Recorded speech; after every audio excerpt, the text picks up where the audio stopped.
तो दोस्तों, एक बार फिर आप सभी का एनिमे हिंदी वर्स में स्वागत है। पिछली बार हमने देखा था, अगर वेव मिशन के दौरान नारुतो को उसकी ही टीम ने छोड़ दिया होता, अध्याय 2। और आज हम लेकर आए हैं उसी कहानी का अध्याय 3। तो चलिए, बिना समय गंवाए आज की कहानी शुरू करते हैं। अध्याय 3, सीमाओं को तोड़ो। वेव कंट्री में अब बनकर तैयार हुए पुल के प्रवेश द्वार पर उत्सव का माहौल था। ताजुना ने गाटो की धमकी टल जाने के बाद लौटे मजदूरों की मदद से और नारुतो द्वारा बनाए गए शैडो क्लोन्स की भारी मदद से काम को कुशलतापूर्वक पूरा कर लिया। नतीजा एक खूबसूरत और मजबूत पुल था जो वेव कंट्री के लोगों की आशाओं और सपनों का प्रतीक था। टीम 7 गाटो के ठिकाने का पता लगाने में कामयाब रही और लोगों को जितना हो सके उतना भोजन, कपड़े और अन्य आवश्यक वस्तुएं वितरित की। गाटो की नकदी भी लोगों में बांट दी गई ताकि उन्हें आर्थिक संकट से उबरने और अपनी अर्थव्यवस्था को फिर से पटरी पर लाने में मदद मिल सके। अब हम टीम 7 और काकाशी को उस देश के निवासियों का सामना करते हुए पाते हैं जिसे उन्होंने मुक्त कराने में मदद की थी। वे अपना सामान पैक करके कोनोहा वापस जाने के लिए तैयार थे क्योंकि उनका मिशन आखिरकार पूरा हो गया था। मैं काकाशी-सान और आपकी टीम को धन्यवाद देना चाहता हूं। आप लोगों की मदद के बिना ये सब संभव नहीं होता। वेव कंट्री आपका सदा आभारी रहेगा, ताजुना ने दिल से प्रशंसा की। काकाशी ने बस अजीब तरह से अपने सिर के पीछे खुजली की। मामा ताजुना-सान, हम कोनोहा के शिनोबी हैं। अपने मिशन को पूरा करना हमारा कर्तव्य है। बस मिशन की संशोधित रैंकिंग के लिए होकागे को उचित राशि भेजना सुनिश्चित करें, काकाशी ने उत्तर दिया।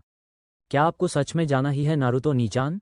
सिसकते हुए इनारी ने नारुतो की पैंट से लिपटते हुए पूछा। नारुतो ने बस व्यंग्य भरी मुस्कान दी। चलो इनारी, अब तुम बड़े हो गए हो ना?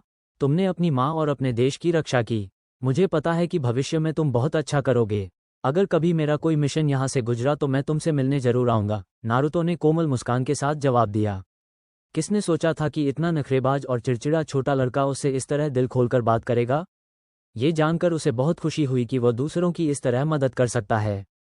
अंतिम विदाई के बाद टीम 7 आखिरकार कोनोहा के लिए रवाना हो गई। ये रहे, हमें पुल का नाम तय करना है। मैं सोच रहा था, सुपर अमेजिंग ताजुना ब्रिज। आपका क्या ख्याल है? ताजुना ने पूछा, जिस पर आसपास के लोग उसे घूरने लगे और उसकी बेटी शर्म से अपना चेहरा ढक बैठी। महान नारुतो पुल, इसका यही नाम होना चाहिए, इनारी ने कहा, जिस पर लोगों ने खुशी से चिल्लाकर अपनी सहमति जताई। ताजुना खुद इस बात से असहमत नहीं हो सका, इसलिए उसने मुस्कुराकर ही संतोष कर लिया। दृश्य परिवर्तन। काकाशी द्वारा मिशन रिपोर्ट दिए जाने के दौरान टीम 7 होकागे के सामने सावधान मुद्रा में खड़ी थी। वापसी का सफर असामान्य रूप से शांत रहा क्योंकि नारुतो ज्यादातर समय अपने आप में ही खोया रहा। उसके साथियों को उसकी बातों की कोई परवाह नहीं थी। सकुरा अपने प्यारे सासुके कुन के ख्यालों में डूबी हुई थी, जबकि बदला लेने की चाह रखने वाला नारुतो अपने नवजागृत शेयरिंग को बार बार चालू और बंद करके उसके रोमांच का आनंद ले रहा था। काकाशी उन पर थोड़ी चिंतित नजर रखे हुए था, लेकिन उसने उन्हें अकेला छोड़ देने का फैसला किया। रिपोर्ट तैयार होने के बाद होकागे ने उन्हें जाने दिया लेकिन नारुतो को वहीं रुकने के लिए कहा। नारुतो कुन, तुम कैसा महसूस कर रहे हो? बूढ़े नेता ने कोमल स्वर में पूछा। वह जानते थे कि किसी प्रियजन को खोना कितना दर्दनाक होता है। उन्हें आश्चर्य हुआ कि नारुतो को एक शत्रु कुनोइची से प्यार हो गया, लेकिन वह अपने गोद लिए पोते के बारे में कोई राय नहीं बनाना चाहते थे। फिर भी वह उसे सांत्वना देने की पूरी कोशिश करेंगे। मैं अब बेहतर महसूस कर रहा हूँ, जी। शुरुआत में दर्द हुआ, लेकिन मैं खुद को समझाता हूँ कि वह चाहती कि मैं जिंदा रहूं।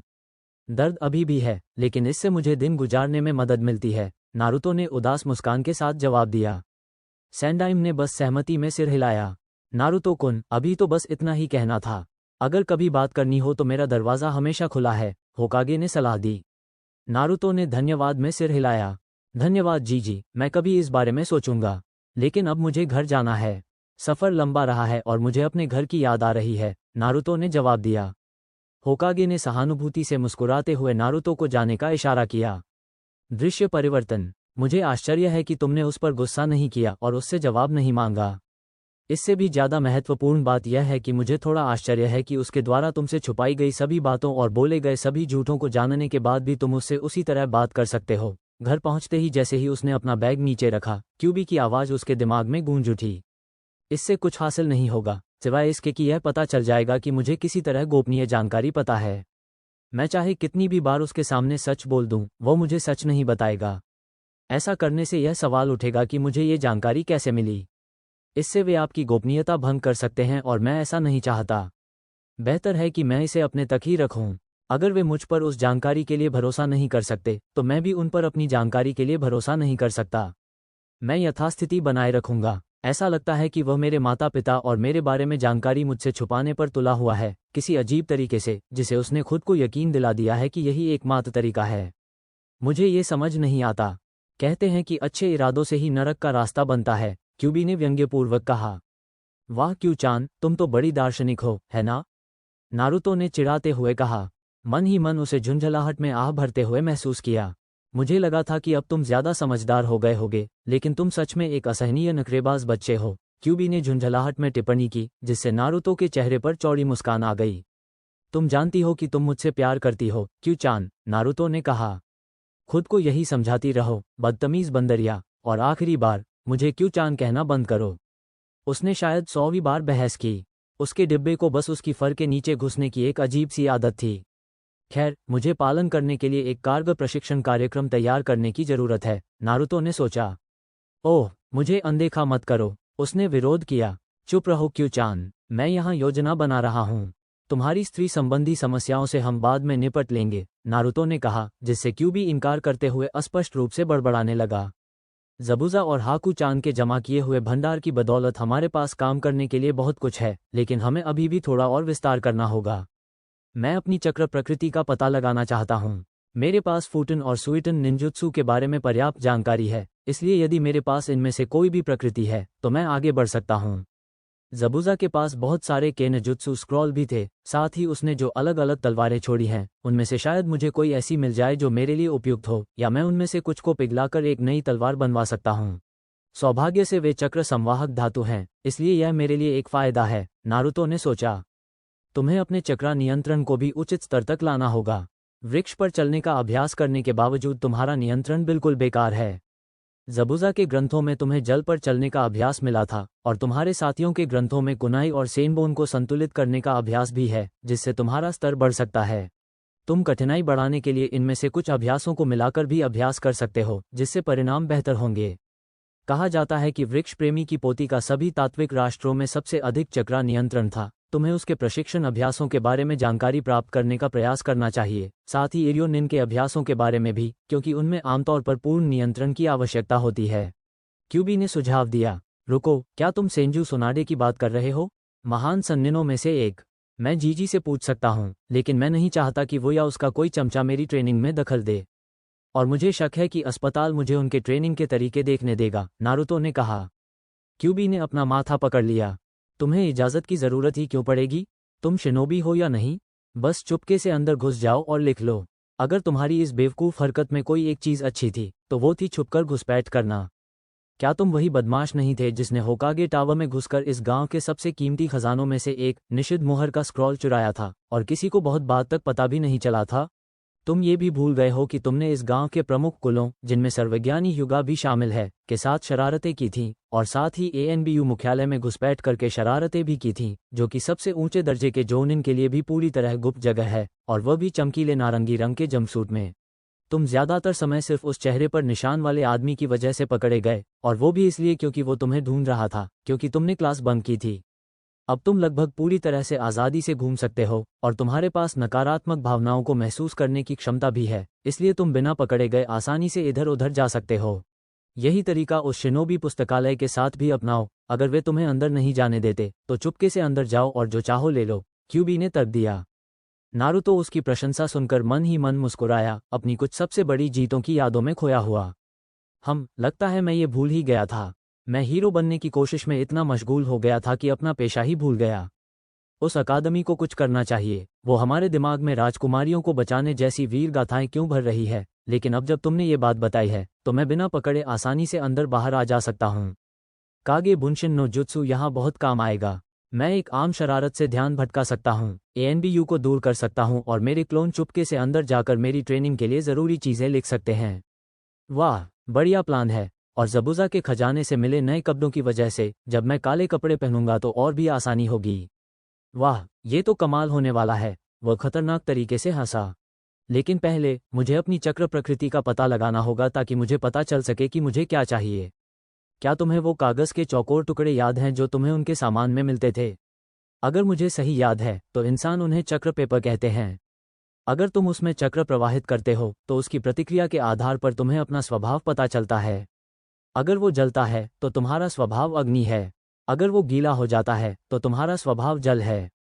अगर वो चूर चूर हो जाता है तो तुम्हारा स्वभाव पृथ्वी है। अगर वो सिकुड़ता है तो तुम्हारा स्वभाव बिजली है। अगर वो फट जाता है तो तुम्हारा स्वभाव वायु है, क्यूबी ने जवाब दिया। लेकिन जवाब में उसे सिर्फ सन्नाटा ही मिला। नारुतो बिल्कुल स्थिर खड़ा था, उसके शब्दों को समझने की कोशिश कर रहा था। क्या ये गलत है कि जब तुमने ये समझाया तो मैंने तुम्हें चश्मा पहने और हाथ में उंगली लिए हुए देखा? अगर तुम इंसान होते तो शायद मैं तुम्हें किसी सेक्सी टीचर के कॉस्ट्यूम में देखता, नारुतो ने कहा, जिससे उसके किराएदार के फर पर शर्म आ गई। तुम्हें ये सब कैसे पता? उसने पूछा। तुम भूल गए कि मुझे इस दयनीय गांव की 2 सबसे शक्तिशाली कुनोइची के शरीर में कैद किया गया था, चाहे मैं उनसे कितनी भी नफरत क्यों न करती हूं। साथ ही वे दोनों होकागे की पत्नियां थीं। मैं ज्ञान का भंडार हूं, मेरे प्रिय मेजबान। वास्तव में मुझे लगता है कि अब तुम्हें मुझे क्यूबी सेंसेई कहकर बुलाना शुरू कर देना चाहिए, उसने घमंड से कहा। हाँ, अच्छा प्रयास किया क्यू-चान, लेकिन कोई फायदा नहीं हुआ, उसने कहा, जिससे क्यू-चान को झुंझलाहट हुई और उसने आस्क की आवाज निकाली। इसी बीच नारुतो अपने जमा किए हुए खजाने को खंगाल रहा था और आखिरकार उसे वह मिल गया जिसकी उसे तलाश थी। आहा, क्यू-चान ने कहा था कि बस इसमें चक्र प्रवाहित करो। चलो देखते हैं क्या होता है, उसने कागज में जितना हो सके उतना कम चक्र प्रवाहित करने से पहले कहा, जिसका मतलब था बहुत सारा चक्र। प्रतिक्रिया तुरंत हुई और कागज बीच से 2 बराबर फट गया और दोनों तरफ पानी से भीग गया। उसने ये भी देखा कि किनारे थोड़े सिकुड़ गए थे। दोनों अपनी इस खोज पर विचार करते हुए पूरी तरह चुप हो गए। लगता है कि तुममें फूटन और सुइटन की बहुत प्रबल आत्मीयता है। इसमें कोई आश्चर्य की बात नहीं है क्योंकि तुम्हारे पिता में वायु की प्रबल आत्मीयता थी और उजुमकी वंश अपनी शक्तिशाली जल आत्मीयता के लिए प्रसिद्ध था। लेकिन अंत में जो थोड़ा सा है, उससे लगता है कि तुममें बिजली की भी थोड़ी सी आत्मीयता है। कितनी अजीब बात है, उसने टिप्पणी की। क्या तुम इस बात को नज़रअंदाज करने वाले हो कि मेरा उन तत्वों से गहरा लगाव है जिन पर संयोगवश मेरे पास ढेर सारे जुत्सु स्क्रॉल मौजूद हैं? नारुतो ने भावहीनता से कहा। मैं कभी कभी किस्मत साथ देती है। जब ऐसा होता है तो उस पर टूट पड़ो और उसे बुरी तरह से चोट डालो, क्यूबी ने बेपरवाही से जवाब दिया। नारुतो ने हैरानी से थूक दिया। हालांकि वह ऐसी गंदी भाषा से अनजान नहीं था क्योंकि उसने अपना अधिकांश जीवन कोनोहा के रेड लाइट एरिया में बिताया था। लेकिन दुनिया के सबसे शक्तिशाली प्राणी को ऐसी गालियां देते हुए सुनना वाकई चौंकाने वाला था।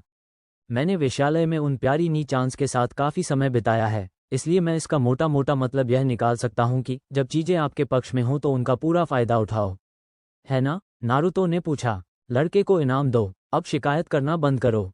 तुम्हें काम करना है। एक योजना बनाओ जिससे हम उस शिनोबी पुस्तकालय से वो सब चीजें लूट सकें जिनकी हमें तुम्हें प्रशिक्षित करने के लिए जरूरत है।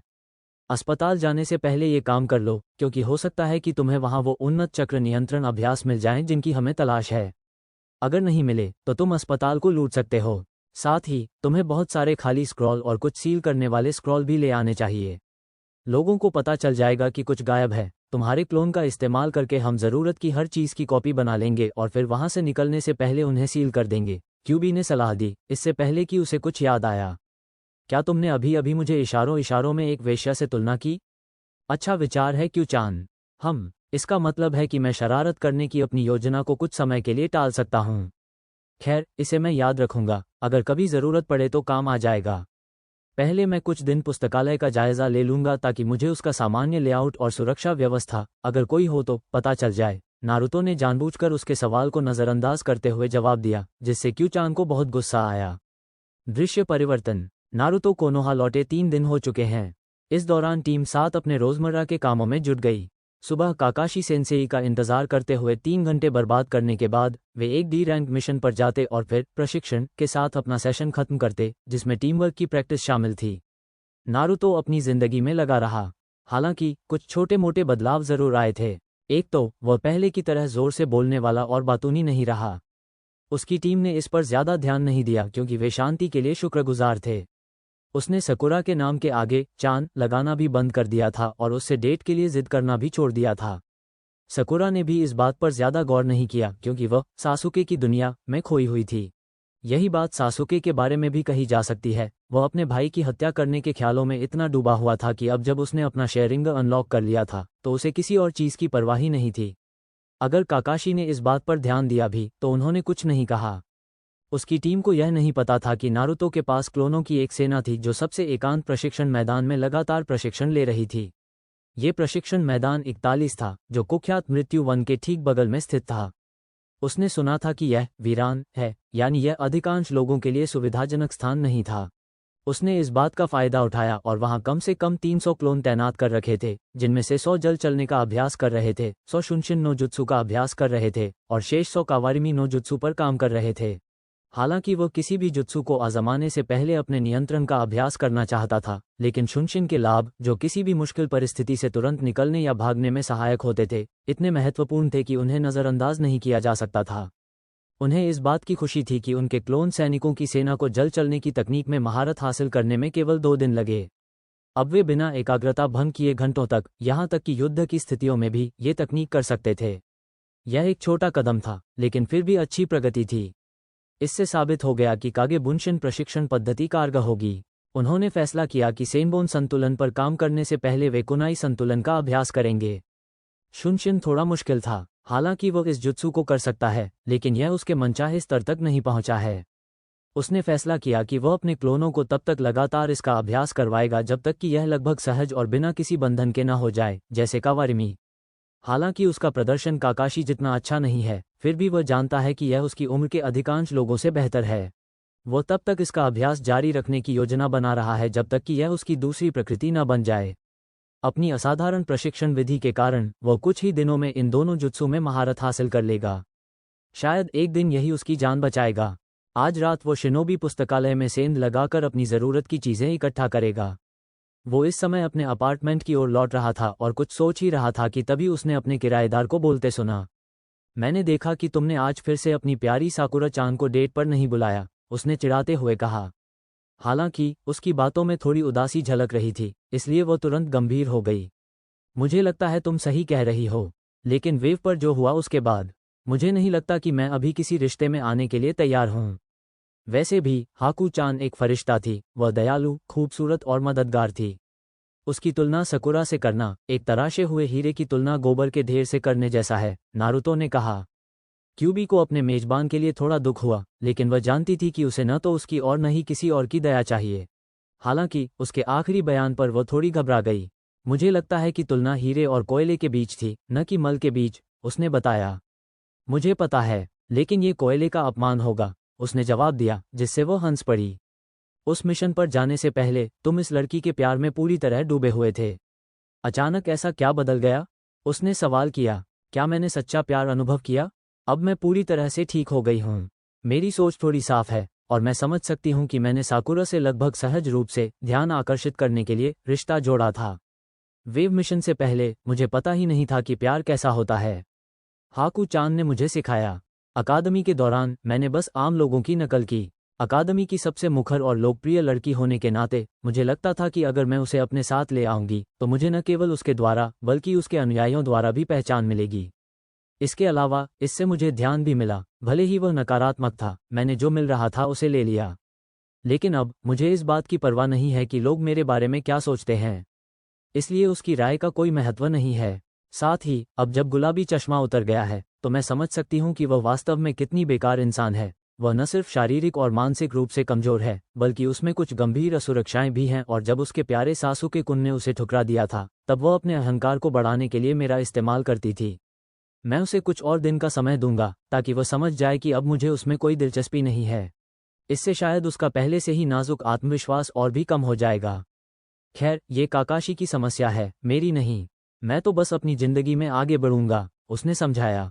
उसने बस समझदारी से सिर हिलाया, खुश थी कि अब वह उस गुलाबी बालों वाली लड़की के पीछे नहीं भाग रहा था। दृश्य परिवर्तन। रात का घना कोना था, तभी पुस्तकालय में एक परछाई तेजी से इधर उधर घूमती नजर आए। नारुतो सुरक्षा में आई ढिलाई देखकर सचमुच निराश था। आप सोचेंगे कि एक शिनोबी गांव के सबसे महत्वपूर्ण स्थानों में घुसपैठ करना मुश्किल होना चाहिए, लेकिन एक अजीब तरीके से देखा जाए तो ये बात समझ में आती है। कोनोहा गांव कुल मिलाकर आत्मसंतुष्ट हो गया था। 3 विश्व युद्ध जीतने के बाद शायद उन्हें लगता था कि उनके पुस्तकालय में घुसपैठ करने की कोशिश करना नामुमकिन है। गांव में इस तरह का रवैया आम था, क्योंकि शिनोबी और आम नागरिकों का घमंड और अहंकार नारुतो को देखकर घिन आती थी। शुक्र है, उसके लिए सब ठीक रहा, क्योंकि अब उसे पुस्तकालय के शिनोबी अनुभाग में पूरी पहुंच मिल गई थी। उसके पास जरूरी काम निपटाने के लिए शायद कुछ ही घंटे थे। इसी बात को ध्यान में रखते हुए उसने 30 परछाई क्लोन बनाए और उन्हें अलग अलग जगहों पर भेज दिया ताकि वो जरूरी चीजें चुनकर कॉपी कर सके। उसकी मुख्य रुचि चक्र नियंत्रण अभ्यासों, फूटन, सुइटन और राइतोन के अभ्यासों और शायद कुछ राइतोन निंजुत्सु में थी। वो एक तेज और अप्रत्याशित ताइजुत्सु शैली भी सीखना चाहता था। गणित, इतिहास, शरीर रचना विज्ञान, रसायन विज्ञान, राजनीति और कोनोहा के कानून भी ऐसी चीजें थीं जिनसे उसे लाभ हो सकता था। सौभाग्य से उन किताबों की कई प्रतियां मौजूद थीं, इसलिए वो उन्हें बिना किसी को पता चले चुरा सकता था। जेनजुत्सु भी वो कम से कम एक बार आजमाना चाहता था। यह उसकी प्राथमिकता सूची में सबसे ऊपर नहीं था, लेकिन अगर उसे कुछ मिलता तो वो उसे तुरंत सीख लेता। लेकिन सबसे जरूरी था फुइनजुत्सु। अपने कबीले के बारे में सुनने के बाद और क्यू चान को उसका दूसरा रूप वापस पाने में मदद करने के लिए ज्ञान की जरूरत होने के कारण ये वो कला थी जिसे वो सबसे पहले सीखना चाहता था। तो वो और उसके क्लोन काम पर लग गए। उसे ठीक से पता नहीं था कि उन्होंने क्या चुना, लेकिन उसे भरोसा था कि उन्होंने कुछ उपयोगी चीज ही चुनी होगी। आखिर वे उसी की नकल थे। उसे अपना लक्ष्य पूरा करने में लगभग 5 घंटे लग गए। उस समय सूरज निकलता हुआ दिखाई दिया और उसे खुशी हुई कि उसने अपना काम पूरा कर लिया। उसने सावधानीपूर्वक पांडुलिपियों को वापस रखा, फिर अपनी सभी प्रतियों को सील करके चुपके से पुस्तकालय से निकलकर अपने अपार्टमेंट में वापस चला गया। उफ, ये तो मेरी उम्मीद से कहीं ज्यादा आसान था। नहीं, बल्कि ये तो बहुत ही दयनीय था। आप सोचेंगे कि सबसे शक्तिशाली शिनोबी गांव अपने जुत्सु की बेहतर सुरक्षा करेगा। खैर, मुझे अच्छा खासा संग्रह मिल गया है, इसलिए मैं शिकायत नहीं कर सकता। और अगर कभी किसी चीज की जरूरत पड़ी तो मैं हमेशा वापस जा सकता हूँ, उसने कहा। मैं सहमत हूँ। वैसे मुझे ये बहुत मजेदार लगा। हाँ, तुम जैसे हिप्पी कमीनों को यही मिलना चाहिए। मुझे कैद करने का यही नतीजा है, उसने शेखी बघारी। नारुतो ने बस मजे में अपना सिर हिलाया। वो क्यू चान से कभी नहीं ऊबता था। वो हमेशा कुछ न कुछ मजेदार कहती थी। चलिए देखते हैं हमारे पास क्या क्या संसाधन हैं। आम नागरिकों पर काम करना आसान है। मैं हर विषय के लिए प्रतिदिन कुछ क्लोन बनाऊंगा। इसे पूरा करने में 1 महीने से ज्यादा समय नहीं लगना चाहिए, उन्होंने कहा। शरीर रचना और नियमों पर विशेष ध्यान दें। ये आपके शिनोबी करियर में अन्य विषयों की तुलना में अधिक सहायक हो सकते हैं। हालांकि मैं यह नहीं कह रहा हूं कि आप अन्य क्षेत्रों की उपेक्षा करें, बस इन पर विशेष ध्यान दें, क्यू चान ने सुझाव दिया। शायद तुम सही कह रहे हो। वो नागरिक परिषद के बेवकूफ लोग शायद हम पर कोई न कोई जुर्माना लगाने का बहाना ढूंढेंगे। बेहतर होगा कि मैं ठीक से पढ़ लूं। चक्र नियंत्रण, पानी पर फिसलना, मैंने अभी तक इसे आजमाया नहीं है। सुनने में तो मजेदार लगता है। मुझे इनमें से ज्यादातर के बारे में जानकारी है। हर उंगली के सिरे पर कुनाई और सेनबोन को संतुलित करना। उफ, दर्दनाक लगता है। परछाई के क्लोन के लिए भगवान का शुक्रिया। चक्र का इस्तेमाल करके हर हाथ पर अलग अलग रंग के पाउडर को अलग करना और व्यवस्थित करना। ये थोड़ा मुश्किल लगता है, लेकिन अगर मैं ठान लूं तो मैं कर सकता हूं, नारुतो ने खुशी से कहा। अब जब उसे सुराग मिल गया है तो वह आगे बढ़ सकता है। ओह, ये हैं मौलिक शक्तियों के प्रशिक्षण के तरीके। हवा के लिए आपको अपने चक्र का उपयोग करके एक पत्ते को 2 हिस्सों में काटना होगा। फिर आपको एक झरने को 2 हिस्सों में बांटना होगा। ये सब कौन सोचता है? पानी के लिए तो काफी आसान लगता है। अपने चक्र का उपयोग करके साधारण कागज को पानी से भिगोना। अलग अलग आकार के भंवर बनाना।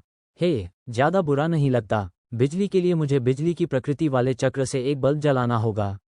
वाह, ये तो महंगा पड़ेगा। खैर छोड़ो, अगर जरूरत पड़ी तो मैं इन्हें चुरा लूंगा, उसने ये कहा, जिससे उसके किराएदार के माथे पर पसीना आ गया। अरे, इन्होंने फूटन जुत्सु की नकल क्यों की?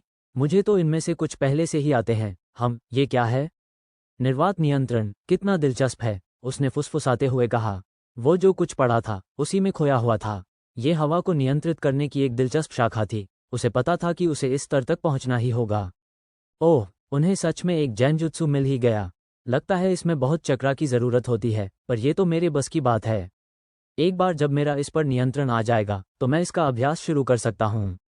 हाँ, अगर मैं इसे इस्तेमाल करूँ तो ये मेरे लिए एक बड़ा सरप्राइज होगा। खासकर तब जब सब कहते थे कि मुझ में जैनजुत्सु का कोई हुनर नहीं है। वो मुस्कुराया। उसे हमेशा से जैनजुत्सु बहुत अच्छे लगते थे, पर वो कभी उन्हें कर नहीं पाया था। अब कम से कम एक तो उसे मिल ही जाएगा। मैं तुम्हें अपनी एक मायावी तकनीक भी सिखाऊंगी। हालांकि मैं केवल चक्रों का एक समूह हूँ, असली लोमड़ी नहीं, फिर भी मुझ में लोमड़ियों के गुण हैं। लोमड़ियाँ स्वभाव से ही चालाक होती हैं, इसलिए मायावी करतब मेरे लिए एकदम उपयुक्त हैं। मेरे चक्रों का उपयोग करके तुम मेरे सबसे पसंदीदा मायावी करतबों में से एक की नींव रख सकते हो, उसने सुझाव दिया। वाह, धन्यवाद क्यू चान, लेकिन मुझे लगता है कि इसमें थोड़ी दिक्कत हो सकती है।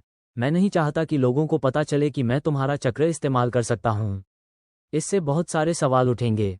जब तक वे मुझे इसका इस्तेमाल करना सिखाने का फैसला नहीं करते तब तक ठीक है, और फिर मुझे बहाना मिल जाएगा, नारुतो ने कहा। मैंने इस बात पर पहले ही विचार कर लिया है। आपके अपने अंधकार में पक्ष को स्वीकार करने और मेरे द्वारा आपको प्रभावित न करने के कारण हमारे बीच कुछ हद तक आंशिक सामंजस्य है। यह मुहर अभी भी पूर्ण सामंजस्य को रोकती है, लेकिन यदि आप मेरे चक्र का आह्वान करें तो यह अधिकांश लोगों की अपेक्षा से कहीं अधिक शुद्ध होगा। इसका आप पर कोई नकारात्मक प्रभाव नहीं पड़ेगा, जैसा कि एक सामान्य चक्र आवरण का होता। ये लाल भी नहीं होगा और दुर्भावना का आभास भी नहीं देगा जब तक कि आप ऐसा न चाहें। इसलिए आप इसके उपयोग को आसानी से छुपा सकते हैं, उसने उसे बताया। बहुत बढ़िया, इससे तो सब कुछ आसान हो जाएगा। लेकिन अभी मैं तुम्हारे चक्र पर निर्भर नहीं रहना चाहता। मैं पहले अपनी शक्ति बढ़ाना चाहता हूँ। शायद 1-2 साल में हम जान पाएंगे कि हम कितना तालमेल बिठा सकते हैं। फिलहाल ये सबसे बुरी स्थिति में काम आने वाला एक तुरुप का पत्ता होगा, उसने सुझाव दिया। उसने बस सहमति में सिर हिलाया। जैसा मैंने सोचा था वैसा ही हुआ। ताइजुत्सु में थोड़ी दिक्कत होगी। हालांकि वजन और प्रतिरोध मुद्राओं का इस्तेमाल करने से मेरा शरीर पूरी तरह से चुस्त हो जाएगा, लेकिन अगर मुझे शरीर का सही इस्तेमाल करने के लिए सही शैली नहीं मिली तो सब बेकार हो जाएगा। गोकेन देखने में अच्छा लगता है, लेकिन मेरी पसंद के हिसाब से थोड़ा सख्त है। मुझे कुछ और अप्रत्याशित चाहिए, उसने निराशा में सिर खुजाते हुए कहा। क्यों न आप अपनी खुद की अनूठी शैली बनाएं? अगर आप अपने शरीर को अच्छी तरह से जानते हैं तो ये ज़्यादा मुश्किल नहीं होगा। आप किसी दूसरी शैली को आधार बनाकर फिर उसे आगे बढ़ा सकते हैं, क्यूबी ने सुझाव दिया। मैं तुम्हें अभी चूमना चाहता हूँ, क्यू-चान। तुम तो जीनियस हो, उसने यह बात कही जिससे उसका किराएदार बेहद शर्मिंदा हो गया। चुप रहो, ऐसी शर्मनाक बातें कहना बंद करो, कमीने, वह शर्म से लाल होते हुए चिल्लाई। फूफू, कभी कभी तुम बहुत प्यारी लगती हो क्यू-चान। खैर, यहाँ कुछ बहुत ही उपयोगी गैर तत्वीय निंजुत्सु मौजूद हैं। शूरिकेन कागे बुनशिन नो जुत्सु और बुनशिन दाइबाकुहा वाकई बहुत बढ़िया पूरक जुत्सु हैं। मुझे लगता है कि मैं इन्हें जल्दी सीख लूंगी क्योंकि मैं कागे बुनशिन नो जुत्सु से परिचित हूँ, और मुझे लगता है कि ये दोनों जुत्सु उसी पर आधारित हैं। पता नहीं क्यों, मेरे क्लोन्स ने कुचियों से नो जुत्सु के हैंड सील्स भी लिख लिए हैं। मेरा किसी भी समन के साथ कोई अनुबंध नहीं है, इसलिए ये थोड़ा बेकार है। दरअसल, मुझे लगता है कि मैं इसमें आपकी मदद कर सकता हूँ। बस हाथ के इशारे सीख लीजिए और मैं आपको थोड़ी देर बाद इसका कारण बता दूंगा, क्यूबी ने रहस्यमय ढंग से कहा। ठीक है, मैं फुइनजुत्सु के प्रशिक्षण में काफ़ी आगे बढ़ना चाहता हूँ। सौभाग्य से हमारे पास अभ्यास करने के लिए काफ़ी किताबें हैं। मैं अगले कुछ महीनों में कम से कम मध्यवर्ती स्तर या उससे ऊपर पहुँचना चाहता हूँ। केंजुत्सु की बात करें तो मुझे इस गांव में एक ऐसा लोहार ढूंढना है जो पक्षपात न करे और मेरे लिए एक तलवार बना दे। मेरे दिमाग में उसका एक बुनियादी डिज़ाइन भी है, लेकिन वो बात की बात है, मैं पहले काटा तलवारों की एक पंक्ति का अभ्यास करना चाहता हूँ, उसने कहा। ये सब ठीक है, लेकिन हमें पहले एक कहीं अधिक गंभीर मुद्दे पर ध्यान देना होगा, क्यूबी ने एक दुर्लभ गंभीर स्वर में कहा। अपने मित्र के लहजे को सुनकर नारुतो के चेहरे पर भी गंभीरता आ गई। यह क्या है? उसने पूछा। मैं तुम्हें अब और वो भद्दा जंपसूट पहनने की इजाज़त नहीं दूंगी, उसने ये कहते हुए उसे मुंह के बल गिरा दिया। ये क्या बकवास है क्यू-चान? मुझे लगा था कि तुम्हें किसी गंभीर मुद्दे पर बात करनी है, उसने विरोध जताया। ये तो गंभीर बात है। एक महिला होने के नाते और स्टाइल की गहरी समझ रखने वाली होने के नाते तुम्हारा जंपसूट इस दुनिया की हर अच्छी चीज़ का अपमान है। मैं अपने कंटेनर को अब और ऐसे भद्दे कपड़े पहनने नहीं दूंगी। तुमने उस ठिकाने से काफ़ी कपड़े ढूंढे हैं, मुझे यकीन है कि हम कुछ अच्छा बना सकते हैं, उसने कहा।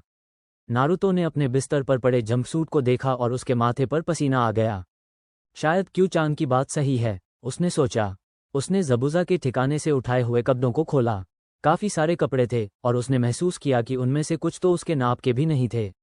शायद उसने ये कपड़े किसी को मारकर चुराए होंगे। उसने कुछ कपड़े चुने और अपने किराएदार से राय पूछी। क्यू-चान, तुम क्या सोचती हो? उसने पूछा।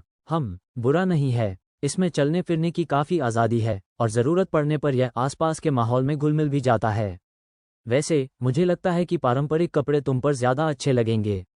अगर तुम एक तरफ का हिस्सा खुला छोड़ दो तो यह और भी स्टाइलिश लगेगा।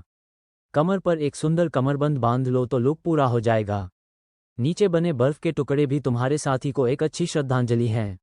अच्छी बात यह है कि इस पोशाक के कुछ जोड़े हैं, लेकिन फुइनजुत्सु में अच्छी तरह से महारत हासिल करने से पहले इसे पहनना शुरू मत करना। तुम इसमें टिकाऊपन, स्वमरम्मत और स्व-सफाई की सील लगवा सकते हो ताकि इसे कभी कोई स्थायी नुकसान न हो, उसने सलाह दी। शुक्रिया क्यू चान, अब इसे पहनने के लिए मैं काफ़ी उत्साहित हूँ। ये बहुत अच्छा लग रहा है। क्या आपको लगता है कि मुझे अपने बाल थोड़े बढ़ा लेने चाहिए? उसने पूछा। मुझे लगता है ये ठीक रहेगा। शायद कंधे तक की लंबाई। अगर आपके बाल थोड़े बिखरे हुए हैं तो ये पोशाक के साथ बहुत अच्छा लगेगा, उसने उससे कहा। वाह, खैर, मुझे अपनी टीम से मिलने से पहले कुछ घंटे सो लेना चाहिए। मैं अपनी ट्रेनिंग शुरू करने के लिए कुछ 100 क्लोन भेजूंगा। उसके बाद तो सीधे शिखर पर पहुंचना है, उसने जम्हाई लेते हुए कहा और फिर धड़ाम से बिस्तर पर गिर पड़ा और जल्दी ही सो गया। क्यूबी ने झुंझलाहट से अपना सिर हिलाया और खुद भी सपनों की दुनिया में खो गई, स्वादिष्ट खरगोशों का पीछा करने और उन्हें पकड़ने के सपने देखने लगी। वीडियो देखने के लिए धन्यवाद।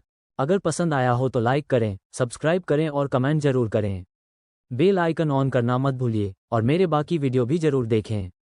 मिलते हैं अगली वीडियो में।